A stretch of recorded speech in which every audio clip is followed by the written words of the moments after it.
No. I apologize. I know you're hanging on. If you're hanging on, bear with us because. Listen, just for a second. I always like this because during the news you said to me, I don't want to say the phrase "you won't believe this" because he always says it with the letters down, and usually it's quite right. But he said, "Here is something that in our wildest flights of fancy we could not have invented or written." Let's do it. It's from somebody called Mystic Ted in Liverpool. Good. And Mystic Ted knows how to do this business because he starts it in with a letter thing and then works up. Good. It's addressed to you, Dan. Yeah. It says the Danny the Bee. It says here. Yeah. I want to tell you about the progress made by two of your former players, being ex-Millwall players, one of which I've just told you about anyway. To your amazement, when Russia had to beat Bulgaria, who'd already qualified for the World Cup, recently in order to get to the draw where they're going to be playing Italy on Channel 4 next Wednesday. Two of the goals, one was made, one was scored in their 4-2 victory by Sergei Jurgen. A player who he didn't play for us, did he? Kolkov and Jurgen was famously signed by our club. Many causing grown men to wear Russian hats to football matches. Yes, I still wear the Russian hat. And you're also reading a book about the last Tsarina as well, weren't you? I'm always reading books about the Romanovs. It is a continual tragedy that I celebrate daily. Anyway, so we had these two Russians in. They never kicked a ball. They royally took it out of us all the time they were there. They enlarged it. They were arrested for driving cars while full of South London vodka. They didn't play for us at all. And when he left, he said, I'm glad to be rid of the worst club in the world. And now he's back on the world stage. Yes, he is. So then we move on to another of your ex-centre forwards, perhaps the most laughable name ever to play in the English game. The German fella. What's his name? The German centre forward. Uwe Fuchs. Uwe Fuchs. Whose name is spelled F-U-C-K-H-S. That's right. Uwe Fuchs. Okay, Uwe Fuchs. We're still paying him wages, I'm sure we are. No, you're not. Aren't we? Because everyone out there knows these players who hang on for years. You find out you're still paying them wages. You have a player whose name is Fuchs. We're calling him Fuchs for the want of propriety here. He now plays for Arminia Bielefeld, as does Stefan Kuntz. Right. K-U-N-T-Z. Okay. Fuchs and Kuntz are now in the same team. And that means when they score together, it's going to be Dynamo Berlin 0, Arminia Bielefeld 2, Fuchs Kuntz, one after the other in the Sunday paper, sir. Well, of course. Stefan Kuntz and Uwe Fuchs are in the same team now. Of course they are. They have been joined together. They are a union. You couldn't write that, you're right. Well, And he says... Well, what does he say? He says that... They're trying to sign Sergei Louts. and somebody called Belly Button, I don't know. The story here is that in every other team in this German guide to the season that he's got, the squads are listed alphabetically, except Arminia Bielefeld, he says, because the F and the K they would have been next to it. They would have literally been Fuchs, one on top of each other. Wow! And even the Germans have realised, no, the English will not like this. Not like this. So they've put them two players you don't know, Fuchs and Kuntz, and of course my favourite. It said Man City are willing to sell them Paul Dickov. We're going to build a team here, and I don't want to do this because they're sailing far too close. But as we know in East Germany, Jamie, and I've told you, but the famous East German centre forward scored goal after goal after goal during the era of Gerd Müller, and Gerd Müller's biggest rival on the other side of the Berlin Wall. He was called Rudi Minge, spelled M-I-N-G-E, pronounced Minge. Yeah, but only by British commentators. Nobody else in the world knew. And after the games, they would get the East German manager up there and say, and then Minge had such a, and I think, Minge actually, sorry, could you say Minge for us? So God knows what the touchline interview is going to be like with these two, Fuchs and Kuntz. Arminia Bielefeld. Thank you very much for bearing with us through that rather tricky link. I will tell you that the second letter of this letter... I feel like I'm calling my bluff. No. The letter is great, and I'm going to read it exactly because it's written by a policeman, and therefore it's written in policeese, which is great. All right. If I tell you that the least amazing thing about this letter is the man's surname, and that his surname is Shitto... It isn't. S-C-H-I-T-T-O. He says, please don't be tempted. I have suffered enough with the name, blah, blah, blah, blah. Okay, so Jay Shitto has written to us from... Makitahara Ranger Station, Willuna, Western Australia. Plump, cushions up. There we go. I'll read the whole letter. All right. Although I haven't been over here for 20 years, that's this country, my relatives all listened to your show and insisted that I tell you about a game of football that took place a couple of years ago back home. My cousin Alan says he's written to you 6 or 7 times and says he will be racked off if I get on at the first attempt. Okay. Anyway, this is what happened. Not only is he on at the first attempt, Alan, this is the best letter ever. The school at Walloona, which is where he is the ranger in Western Australia, has only one football. The kids use it for Aussie rules, basketball, volleyball, and what you people call football. A local nuisance, I'm going to read this exactly as it's written, Kepto, an Aborigine alcoholic, was arrested for breaking into the school and stealing the television and the football. I, being the local ranger, had to escort Kepto to the nearest courthouse at Geraldton. With Kepto handcuffed to my seatbelt, we set off for the 600-mile journey to the courthouse. After a few hours, I felt a bit sorry for the prisoner and released his handcuffs. A big mistake. Travelling at 60 miles an hour over the rough desert, Kepto grabbed the football from behind the seat, opened the door and threw himself out of the speeding car. I slammed on the brakes and brought the vehicle to a halt, half expecting Kepto to be a pile of broken bones at the trackside, only to find that he was a quarter of a mile behind, kicking the football in front of him. Like an idiot, instead of getting back into the truck and driving after him, I set off in foot in hot pursuit. Being 19 stone, I soon slowed down in the 100-degree sun, but the only feature in the vicinity were two waluba bushes about 800 yards away. He must, I gathered, be hiding there surely. Right. With it so far, are you? Absolutely. I'm edge of my seat. As I got close to the bushes, I could smell him. Alcoholic Aborigines have a very distinctive perfume. Right. But I could not see him. Then I felt something tug at my belt. I spun around and there was Kepto with my gun in one hand and the football in the other. Although he had not spoke a word during our trip from Walloona, it now became apparent that we were now playing by his rules. He pointed the gun at my face, grinned like a madman, and said a single word, Maradona. This trigger-happy, alcoholic Aborigine absconder wanted to play football. He had my gun. Who was I to argue? For the next 3 hours, I had to act as goalkeeper, using the balaba bushes as goalposts while he took pot shots at me. If I made a save, he would shout, Mulango, Mulango, and point the gun at me. By this time, I was absolutely exhausted. It's 100 degrees as well as 19 stone, and decided that a bit of psychology might get me out of my predicament. Hey, Maradona, I think you deserve a drink. I have some beer in the car, I shouted, at which point he took one last shot and collapsed on the ground. I approached him cautiously, then kicked the gun out of his hand. He was stone dead. There was no punchline, I'm afraid, except perhaps that he died a happy man playing football. Rangers 1, Aborigines 0. Could you say hello to Alan, Derek, Jean, Stuart and Deborah in Morley, West Yorkshire? Good, yeah, come on. Come on, everyone. I'm sorry, normally I read them up. I don't need to read that up, do I? No. The Aborigine fella takes his gun, makes him play football in the desert heat for 3 hours, shouting, Mulanga, Mulango. Whenever he scores, and pointing a gun at him. And pointing a gun at him. We have never, ever had a football gunpoint story. And a fellow That's drops without dead all the other football. ingredients. Yeah. And he said Maradona. Yeah, Maradona, and pointed the gun at him and made him play football. As he says here, we were playing by his rules now.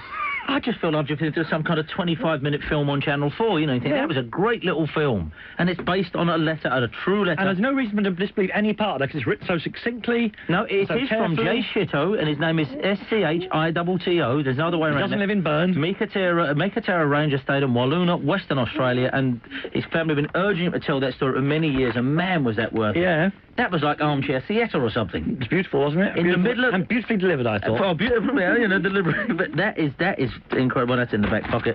Okay, don't bother buying the Times. Attention, the Times. That is... What a group. Yep. All right. I just want the image of the great big copper, 19 stone, the sun beating down, the sweat pouring down his face, and the black coat, the gun in one hand. No. And the football in the other. Yeah. Maradona. All right, well, in the meantime, if you want to ring in for my little theme tunes competition, the number's 0500 1053. I myself have something going on in the back garden that I'll bring you another day. However, the fax machine, I think we may be getting somewhere closer. One second, my caller. Did you see the documentary during the week about the Holy Grail? 1 second, my caller. I see it. My lovely caller. The possessive, sir. I suddenly got into serfdom. Yeah. 1 second, my caller.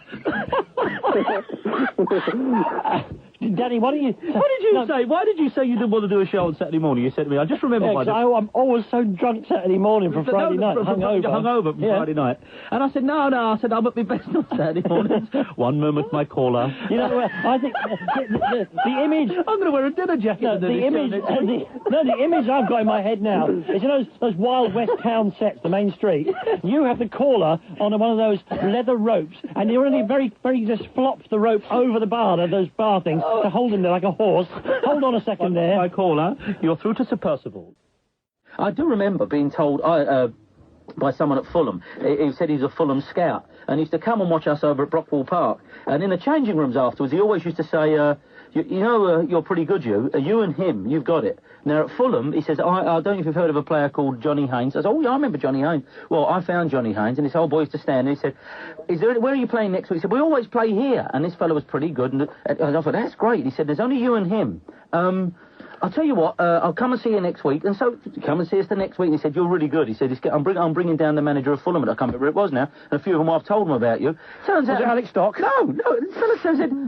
I said, you said, and I told the lads, went, him? I hate to say this, I don't mean to say, he said, he's just an old puff who hangs around the changing room. He don't work for Fulham. I said, I stood in front of him without my pants on. I went, why do you think he comes over and talks to you? Yes, he's... And I'm afraid, I shrink from the phrase, but they said, he don't work for Fulham, he's just an old puff who hangs around the changing room. What's he been telling you then? I went, nothing. I said, yes, well, go on, you said he plays... I believed I was this far from playing for Fulham, but it was just an old puff who hung around the changing room. So if you have anything like that, if you were led astray, believe me how good you are. I was actually all right. And that was it. He was just an old... Well, you know. All right, Caller who described playing a game of football under the influence of LSD. You might be interested in the following football chemical anecdote. I want to start by saying that your caller has obviously been burned very badly if he thinks LSD cannot cause hallucinations, as my experience would show differently. No. In the late 80s, I was a student at university. It was a summer's evening near the end of our first year. I shared a flat in the campus with a group of like-minded friends, and we decided that it was time for us to take a trip. Okay. Before too long, a group of 6 young men were rolling down a sloping grass verge in the busy campus, giggling and doing impressions of farmyard animals. Shortly after that, the world looked a very strange place indeed. The grass was made of elastic bands which wiggled like worms and changed shape before our very wide eyes. Trees became living, moving animals like multi-armed Hindu gods in garish primal colours. You get the idea, he says here. Yeah. Suddenly, we heard a faraway noise, but one which was instantly familiar to our scrambled minds. Ah, football. The unmistakable sound of a ball being kicked about on a cinder court by a group of, we thought, kindred spirits. The game was on. It took a while for everyone to stand up and for the complex task of walking the 20 yards to where the kickabout was taking place to be negotiated. Finally, still dribbling like imbeciles, we stood by the cinder recreation area. It was a hollow with banked sides about 5 feet high and looked to us like a Roman amphitheatre. 5 youths were having a game of football. The time was about 11:30 at night. It was an awesome sight to us. The swirling shapes and trails left by the moving images were spellbinding. Wow. These guys were just like us, we assumed. Why else were they putting on such a brilliant light show? However, it gradually dawned on us that the players were in fact mindlessly drunk and just back from the pub. A challenge, we decided. Acidheads versus Lagerlout. Wow, no, before you carry on with this, Acid, where's me money going? I'm going on the drunks. We took the field and said, how about a game, man? Like, sort of, yeah? Their response was not what we'd expected. They turned towards us full of drunken malevolence. One of them swore, and they all began to metamorphose into hideous fanged monsters. Oh, no. OK, then, said their leader, and threw the ball into the dead ground between our groups. With screams of terror, we scrambled up the bank and tumbled whimpering back to the flat to chill out with some Led Zeppelin. We didn't go out again that night and kept the doors locked and the curtains drawn, convinced that booze-crazed psychopaths were prowling around after the chance to break our legs. As you said last week, Danny's, I couldn't possibly advocate the use of illicit drugs, but feel very strongly that the real problem here was alcohol in this particular instance. After all, the beautiful game, for a brief moment, had looked more beautiful than we could ever possibly have imagined. Wow. Love and peace, Chris. That's a superb. Yeah. Right. Oh, yeah. That's a great laugh. Isn't it? Extraordinary. See, that is it. Why isn't this fella writing for someone? I mean, that's great. That's a fantastic... I love the fact that they were hideous. They could tell they could tell like because the glow they were leaving behind when they ran. I think, truth be told, he laid the old trip side of it on a bit thick. Yeah. I think he's remembering it right. I'd say again, I have no idea how... I mean, it seems... I mean, it seems fascinating if people really do see, like a Simpsons cartoon, and Homer recently had a Red Hot Chili Pepper, and he became psychedelic. He actually was supposed to be LSD, let's face it, was an LSD trip. And I think he's laid it on thick there. However, to think you can walk up to 5 blokes playing football past 11 and I say, should we have a match?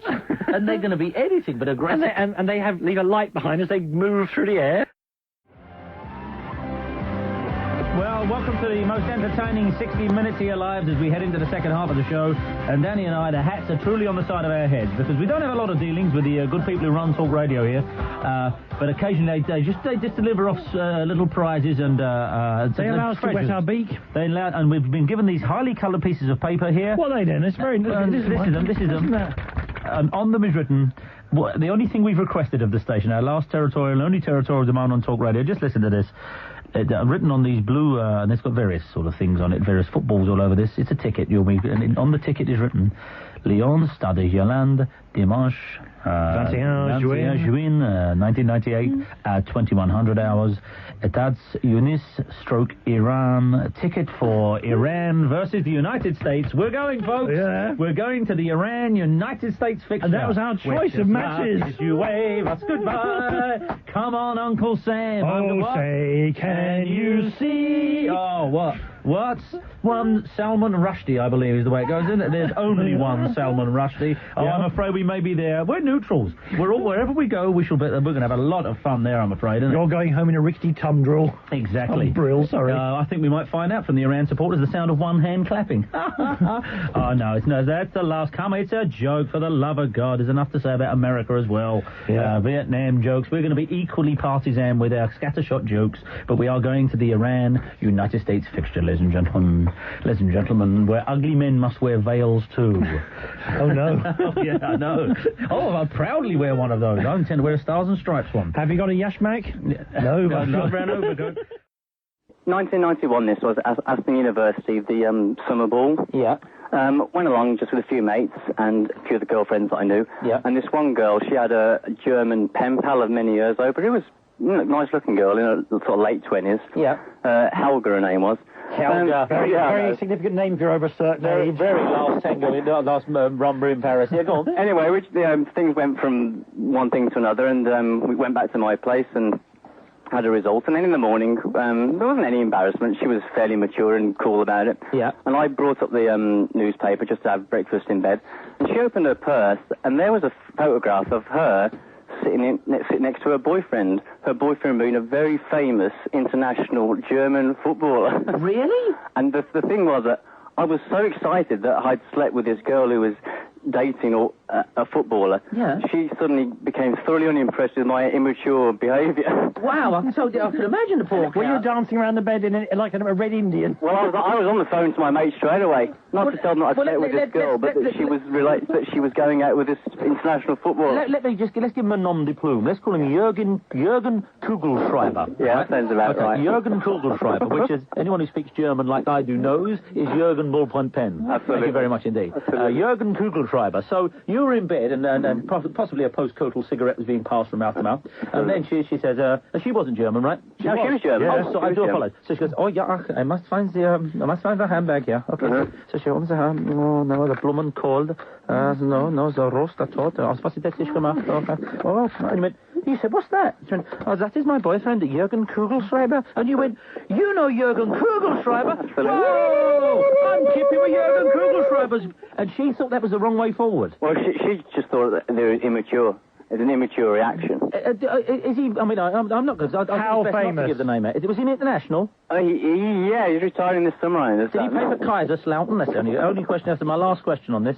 Did he pay for Kaiserslautern? Who did he play for? At that time, he was playing in Italy, and then he's had a couple of goes in North London since. Wow! Really? Oh, I don't know about that. I really don't think I know. That could be anybody. That could be anybody.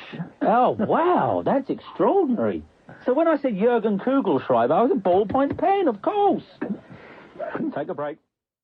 All right, now let's hit this head on. What is this letter about David Mellor? And we are in no way responsible and in no way condoning the actions in this letter, but it happened. It's happened. Okay. And it's happened, live with it, I think is the phrase here. All right. It's quite wisely unsigned. It is a rind with it, and we don't know, it could be a lie. Yeah, it could be a lie. Off you go. I know nothing about Earlsden. It's from Earlsden in Coventry. Yeah. Danny Baker and Danny Kelly stars. Last week, when me and a mate from work went on an award ceremony for services to first aid, so he's trying to get his moral high ground in early. Yeah, possibly Jeff was there. No, any more pie. Had to do, free beer, etc. That's all it says. Any more beer. On the way back from Euston on the train, I went back to the buffet for more beer. And in the buffet was David Mellor, buying cheeseburgers and tea. I said all right to him and said, brown-nosingly, I hear your show every week. And I think it's brilliant, he said. He said that? Yeah. Well, already I don't like this fella. Pass it. He nodded and said good, etc. Then he goes on to say that, did something uncomplimentary about David Mellor here. Anyway, I went back and told my mate. He didn't believe me. A few more beers near Coventry Station. I said to my mate to go to the first class and see Mr. Mellor. When he got there, he was asleep with his glasses on the table. Oh. So my mate nicked them off the table at Coventry Station. Mellor was still asleep. So just as the train pulled out, I banged on the window where Mellor was, and my mate waved his glasses Eric Morecambe style. Mellor realised it was his glasses and shook his fist, but then it was too late. Now, hang on. Wait. The imagery here, and I didn't know this was in the 60s. Obviously, we think it's an outrage, and it's David, a crime. It's rarely a crime. do I line up four square with you, but we're on your side here. But if these fellows were together enough to wait till the train started going, yeah. A bit like the Bolton coach, that, actually. Exactly. And then they said, hey, the glasses. I know how I'd react. And if anyone steals my glasses, then I'm going to have to say, if you did it like that, I don't say, well, that was good. Yeah. Hats off. They did the train leaving. The trouble is, you wouldn't be able to see them doing it either, would you? No, well, obviously, unless you've got a prescription window in the train. Now comes the cruncher. We still got glasses. We'll send them if you want. Yes. Yes, let's get them back. Could you send them to us? Please send them to us, and we will return them. Yeah, of course we will. Well, Danny and I will walk around to the BBC, and we shall walk through the front door. An outside broadcast. We'll do the show live on outside the BBC. We will. And we will return the stolen glasses. So please send them to us. I've got your name here, actually, but I'm not going to read it out. From Earlsden and Coventry. Please send us the glasses. Here we go. Now, we will sit outside the BBC, and I shall have a loud hailer. I mean this. And I'm going to have a loud hail, and I'm going to broadcast parts of the programme they fired me for. I shall recreate them. Yeah. Now hear this. The referee should be attacked. Attack all referees ever. Today, attack referees. This is the BBC from London advising you to attack referees. P.S. Jeff Astle says, any more pie?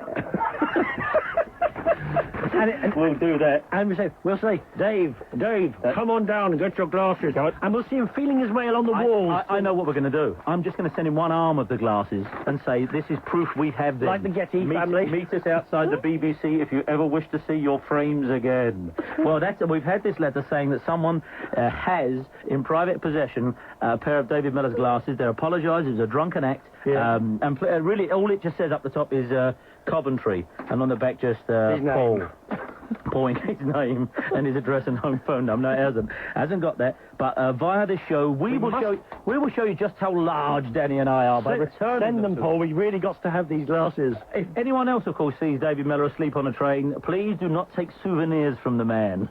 But if you do, send them to us and we will return. Bug someone through. Who's that? Oh, it's Joanne. What's she on? Oh, online. Should we have some kind of fanfare for Joe now? Something through the horn. Okay, so ladies and gentlemen, Joanne. Joe, we tried to keep you off the air this week, not because we want to keep you off the air, but we thought we'd tease everyone, but I simply couldn't do it. Not after you sent us all gifts as well. All the no good nicks in the national press will listen to the morning show. They're not listening now. No, they don't. They've gone by now. So everyone else, appreciate you. Keep hanging on. We're answering the phones as quick as we can. But here's Joe. Joe, what have you got to tell us, Joe? Well, I've got news on Bows 2 and 3, but big news on Bow 1 and the manager. Oh, so you've got a small bit of news on Bows 2 and 3. Danny, are you aware of the code this week? No, because as you know, I made a tremendous blunder, and I was enjoying the stories for many weeks under the illusion it was like about Bruce Springsteen or someone. I got it entirely wrong. It doesn't matter, because Dan's keeping the records here, and so here we... Are you aware, John? Oh, that means I get mugged in the street when we leave here. Somebody came up to me, I swear to God, somebody came up to me in Wardour Street and said, who is it? Who's Joanne and all this? And this is just an hour or so ago. This happened over there, and it's all over the shop. But as you know, Joe, it's best I don't know, perhaps. So, Joe, what happened about Bows 2 and 3? Well, Bow 2's dumped me. What do you mean he dumped you? He's told me he doesn't want to see me anymore, which Oh, yeah. I'm glad. If he's He was very jealous, don't forget, though, because when both three came on the scene, he was pretty jealous, wasn't he? Well, that's no great loss, though, is it? Is he the fluffy jumper one? That's right. He's the one who, well, I never liked him. I don't know who we were talking about. Well, I never liked him anyway, because he gave you 50 quid and said by saying fluffy, so I didn't like him. That's no great loss. Go on. Have you ever seen 50 quid's worth of candy floss, Danny? It's something to see. Well, so good. He's out of your life. Good. You've washed that man right out of your hair. Fine. Okay. And I went to meet both three at his training ground in the week, and his manager came and spoke to me. Did he? He did. And write it down. Who are we talking about here, then? The manager that spoke to her is the manager that you thought. Oh, is it? Yes. Now, this is the second time he's had occasion to speak to you, then. Okay, right, so, okay. And he came... What did he say to you? He just said that I must behave if I'm going to keep coming to the matches. I suggest you are behaving. I suggest you say to him, listen, you, I'm a grown woman, he is a grown man. Now, I know you've got your own football rules there and your own but believe me, I've been doing this a long time. I know what I'm doing. All right? Mind you, it must have been kind of flattering that someone so well known as him is taking an interest in your life, isn't it? Yeah, I was a bit worried because he was looking at me for about half an hour before he came over and spoke to me. I thought I was in trouble. But no, he was really nice. Didn't he catch you having it off on the bus, though? Yes, did. Yeah, he did. Well, he didn't, but he got involved in it, yeah. The steward came. He got involved. No, not that way. No, steward came, and then he brought the steward, fetched the manager. This person we're talking about now is not involved in the sexual antics at all. However, he is perhaps the most famous of all the famous people we're talking about. Yes, he is. Yes, you are. Yes, you are. If, and I'm not suggesting for a second, of course there's no suggestion, but if he'd have said, Joe, what do you reckon? Is he your kind of guy? Not really. No, I don't think so. No. No, I think so. Okay, right. So what's the news with Bo 1 and the original manager? Well, me and Bo 1 are going abroad this week for a couple of days. Okay. Courtesy of a very big club on the continent who are trying to buy him. Really? Whoa! Yes. This is a sensation. No, I speak from inside football here. I had no idea. No. I know he's not always number one choice at his own club, shall we say? Oh, he's up here. He's up. Cause we're there. Now, he's being very indiscreet here. He's telling you this. What club is it? Let's have a quick look. Oh, really? Show us. Never heard of him. Okay. Really? Now, that sounds like it'd be a very nice trip. Yeah, I'm really looking forward to it. And are you sure? Are you sure he's not saying this in order to play you like a stringed instrument and then say, I've got to go on my own? No, somebody's rang his agent 2 or 3 times, and then they've spoken to him, and he's going over I'm sure he's got all that going on, but I'm really looking forward to it. You know, I'd like to go there with you, Joe. I really would. You know, because I've told you, that jumper I was wearing when you saw me, that's the worst possible thing. Even your wife calls it a Larry Lloyd jumper. My Larry Lloyd Russell Grant affair. I was wearing a suit yesterday. I looked great. Everyone said, you should wear a suit more. You look great. I did. I looked great. I wore a suit yesterday. And I'd like to whisk you off to places like that. Okay, so the original manager thing, what's the deal with that? I've got a cheque for £5,000 in front of me. For the photographs? Yeah. Wow. I've seen him today. You've got this kite, have you? I have. Wow. Yeah. Now, have you given him the photos back? Giving him the photos. Oh, have you, Joe? But don't worry, Danny, I've kept a few copies. I think somebody's ringing their bank now to cancel that. Oh, no. See, you had them with you when I met you, didn't you? I did. And I didn't. I say, mind you, I wouldn't have known what to do because the fact is, for a start, you'd have said, "That's not the man." Yeah, I would have done, wouldn't I? I wouldn't have recognised who it was. No, I would have recognised it. I said, I got it all wrong. But the thing is, I couldn't have stood next to Joe and looked at Joe with nothing on because I'd have gone, oh. I'm not very good at that. No, I couldn't. No, I would have been to him. But there you go. So you're going off to somewhere this week, yeah? Yes, that's right. So do you think that's the final episode of you and the original manager, Joe? Yes, we said we wouldn't see each other again after today, but today was really strange because he brought a member of his family out to meet me with him. Did he? Yes. Yeah, but they do that. They always say that. This is David Mellor all over again. No, they do. No, but they always say that people say, "Oh, you'd get on if you met," and all of that kind of stuff. No, it's his brother. Oh, no, you... Oh, no, what? No, all right, I know, he's up, all right. No. You see, everyone's making faces and saying... Yeah. But I wouldn't know why. What's the importance of that? Nothing. Really? Yeah. Oh, right, okay. No problem. Careful now.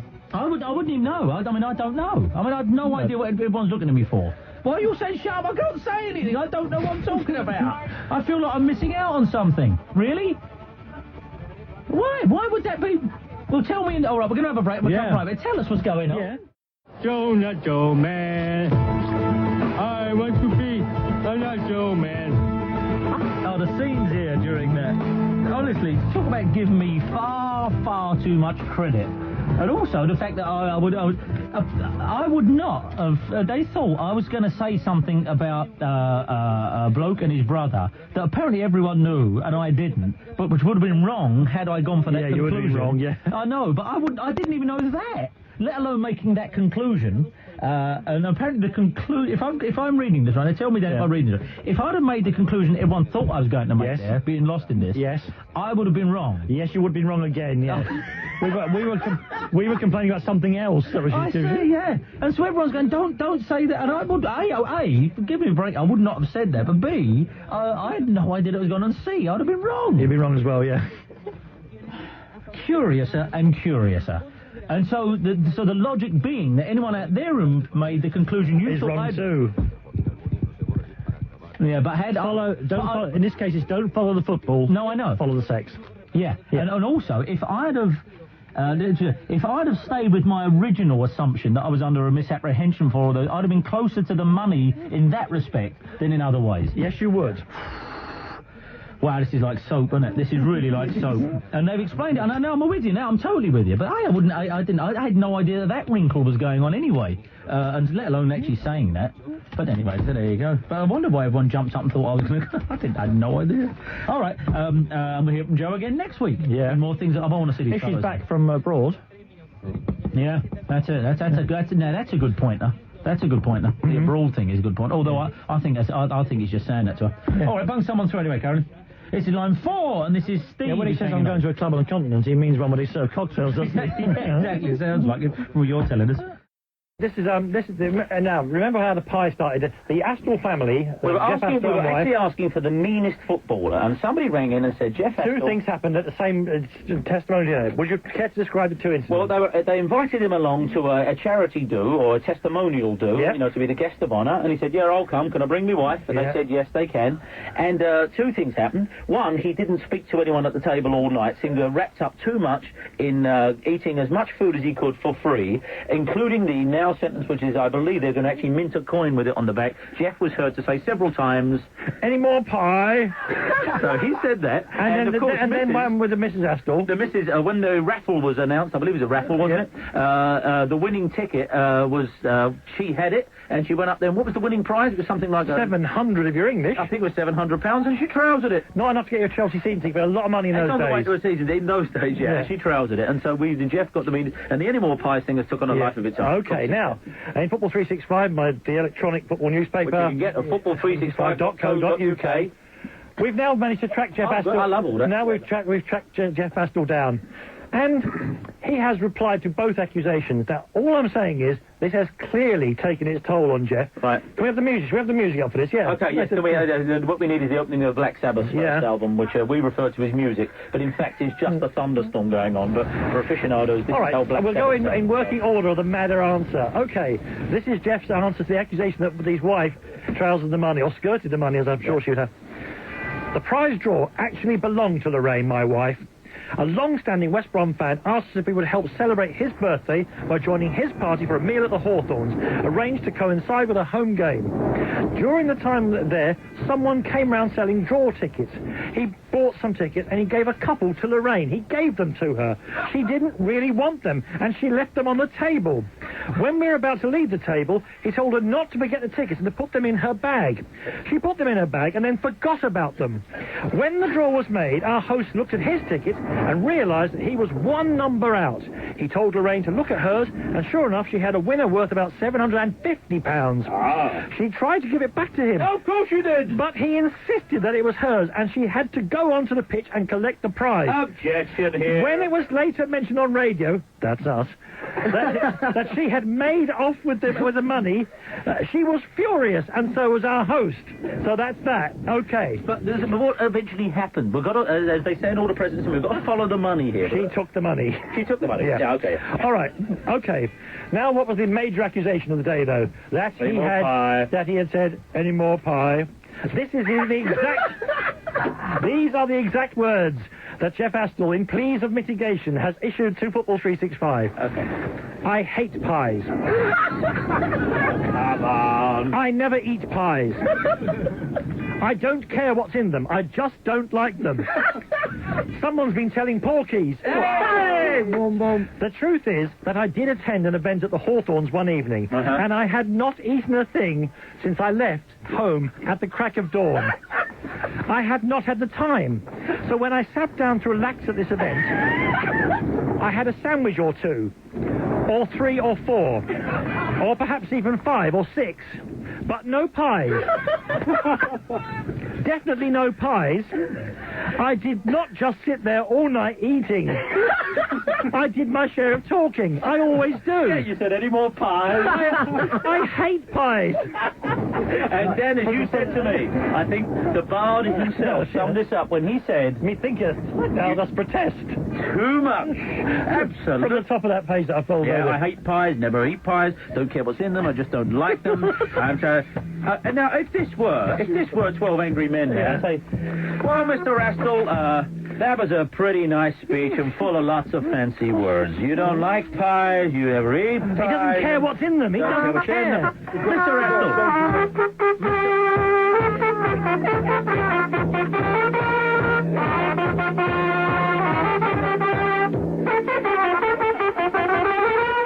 Okay.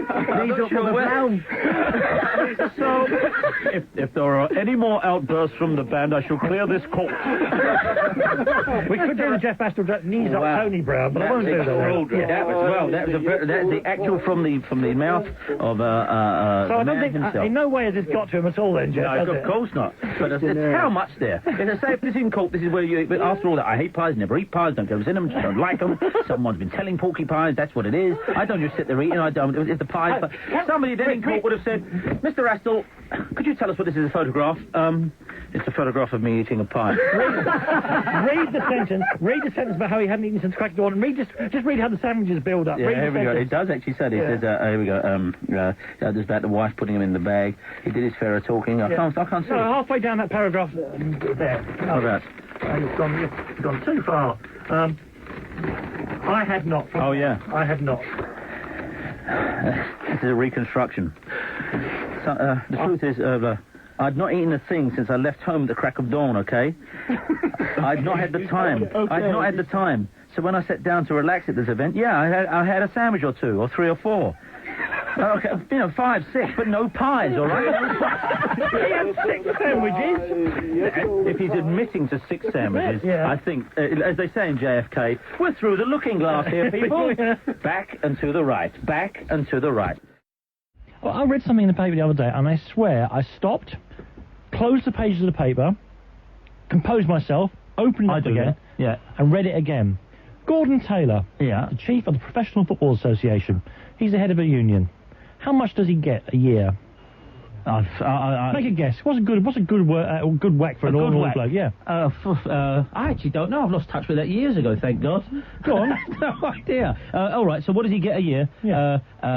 What is he? He's the chairman of the Professional Football Association. All right, I say he's got to be on... let's think. Is it on...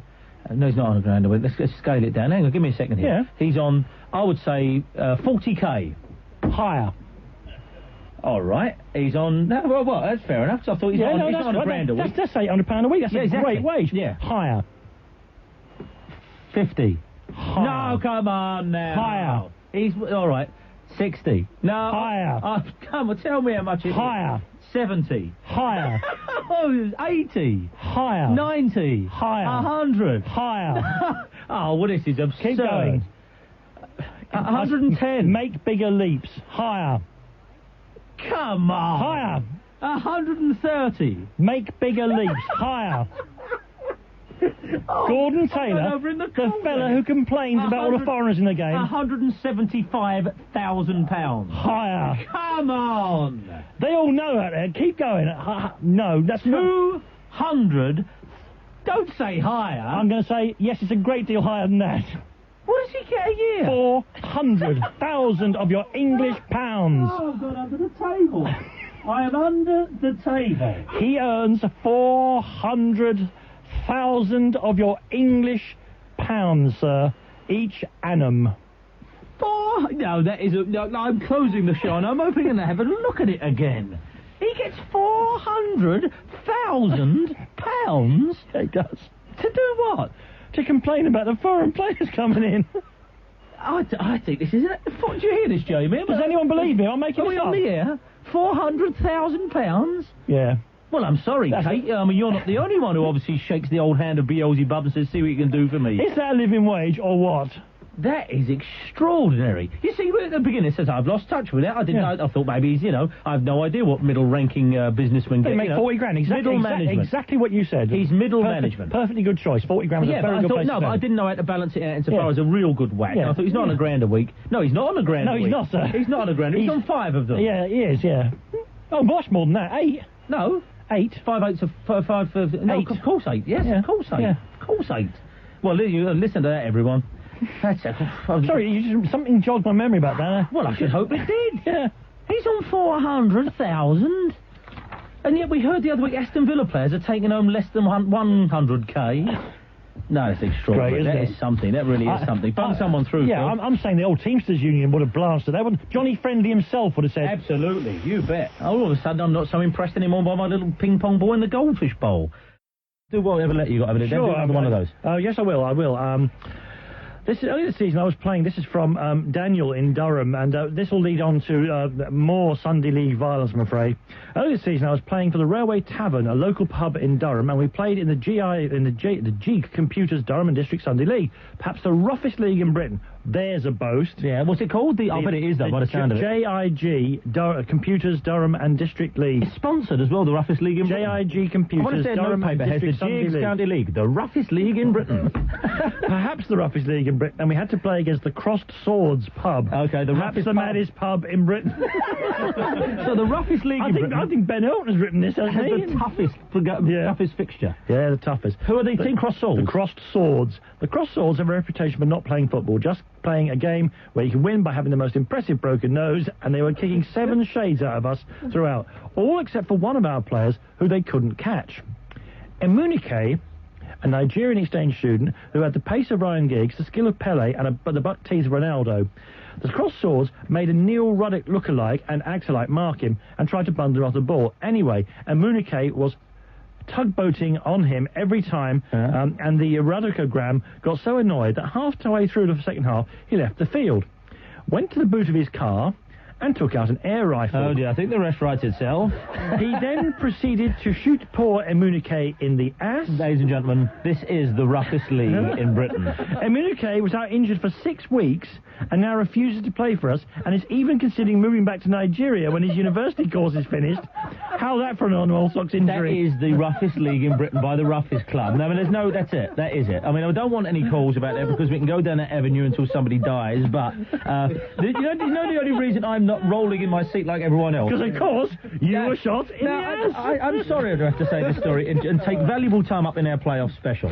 But when I was... yes, you're going to hear it again. When I was about 20, I was walking down Jamaica Road in South East London amongst a group of people. Now, I was not known as a celebrity nor marked out. I was just one of a group of lads walking home about 1 in the morning from a very nice evening at a local hostelry. There's about 8 of us.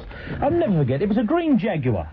And as it came its way up to Jamaica Road, as we were all walking down, I didn't even see the barrel of the gun, but a light air gun came out and bang, and fired at me. And it hit me just in the knee. And it was one of those pellets that had the little feather on the back, you know? Yeah. And I went, oh, to me jeans. And what? I think that car just shot me. So they all started laughing, like you lot. I said, look, it's sticking out. Now, about 20 yards behind me was a roundabout in the road. As I bent over to retrieve the feather thing, oh, my mate's going, come on. I said, look, it's sticking out me. Well, it went around the roundabout and bang! Oh! So I'm sorry. Just like Emunike. I'm sorry if I don't find the story of the roughest league in Britain as funny as some. And that story is great. When you're sent half, you've had enough of this. Off your car, out comes the rifle. Bang. No, that is the roughest league in Britain. This time next week, Danny and I will be sitting amongst a lot of people, I think, who are going to be extremists. And I think fundamentalists. And I'm going to have a hat, a big top hat made, right, with stars and stripes on it. I'm wearing a big stars and stripes top hat, and I'm going to sit amongst the maddest of the mullahs. Not suggesting they're all mad mullahs, but I'm going to find some, and I'm going to sit amongst them, and I'm going to have something that looks like a bathroom light cord hanging off the front of it. I'm going to have this bathroom light cord hanging off the front, and I'm going to have a tape deck inside it, like I saw in Get smart when I was about 11 once. And when you pull the bathroom light cord, it goes like this. I'm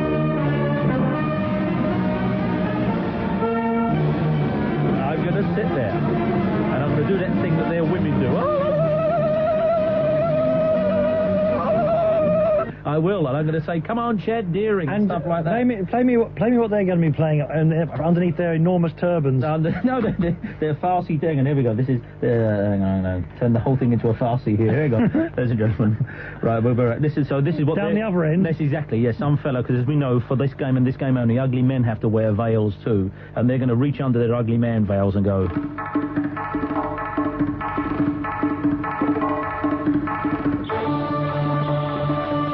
That's got some go in it, actually, isn't it? I'm threatened. It's a bit like Phil Spector's Christmas album in places. There it is. Well, there it is. And I don't want to bring this in. You know, we don't want to make this into a kind of a nationalistic thing. But America v. Iran. What do you mean it's a bit late now? No. People understand the lightness of touch. But nevertheless... but it's certainly Iran. America was always the fixture we had to go to. And we will be there next week. Trevor Steele's jokes. Okay. Oh, no, we've got 3 minutes. Yeah, no time, yeah. Here we go. Trevor Steele's jokes this week. The French football authorities are to wear suits sponsored by Disneyland Paris. Why? Because they are a real Mickey Mouse outfit. So, England are to use a faith healer during the World Cup.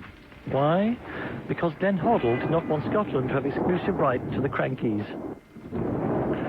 Those are his jokes. Now we move on to his George Michael jokes. That second one was pretty good. Did you hear that George Michael was caught in a lewd act by a London footballer? How do we know? Because he introduced himself as a Queen's Park Ranger. George Michael, any more KY? Oh! Is George Michael a good choice for England's mascot? I mean, a 90s World Cup Willie. Which takes us on to this joke. George Michael, any more gay pride? And the best, did you hear that George Michael has been added to the Spanish World Cup squad? Since Naeem has ruled himself out through injury, they were looking for someone who was experienced at lobbing seamen. Oh, God, help us. I would have let that one under the wire. Oh, I'm afraid. That's good. No, that's good. No, it's not. That's all. Shall I do the pies? Yeah, go on then. I'm indebted then this week to Paul Baker, John Edwards, David and Stephen, Lewis in Derby, Simon Stanley, David Hanson, the guy who's doing his A-levels while the World Cup is on, Steve Valance, Stewart in Oxford, Jeff Maud, Ian Corker, Mike Smith, Lee Hurst, yeah. Bongo in Ipswich and David Ramsbottom. These are a tiny selection of the millions. Mm-hmm. The two Dannies, any more exercise? Roxy Music, any more Bry? David Attenborough, any more hippopotami? The Scarlet Pimpernel, any more disguise? Oh, that is a bomb. Freddie Shepherd and Douglas Hall. Hang on, no, why would you go back to... Freddie... If he's got disguise, why would he choose the Scarlet Pimpernel? Sorry. Listen up. Freddie Shepherd and Douglas Hall, any more thighs? Japanese advancing army, any more banzai? Open University professor, any more calculi? Chemistry student, same university, any more alkali? Welsh census taker, any more dye? Cream cheese crisps, any more chives? Gordon Banks, any more eyes? Sidney Cook, any more places to hide? Bart Simpson being strangled by Homer, any more bulging eyes? Deep sea creatures, any more octopi? Sahara Desert, any more dry? Yardies, any more rude boy? Sylvester, any more Tweety Pie? Star Wars, any more Jedi? Ladies and gentlemen, that's it. Thanks for Phil Walding and Ola and Tim and Jamie and everyone in the other room. I've got a headache again. The show is finished. We're back at 11:30. Next week, that is.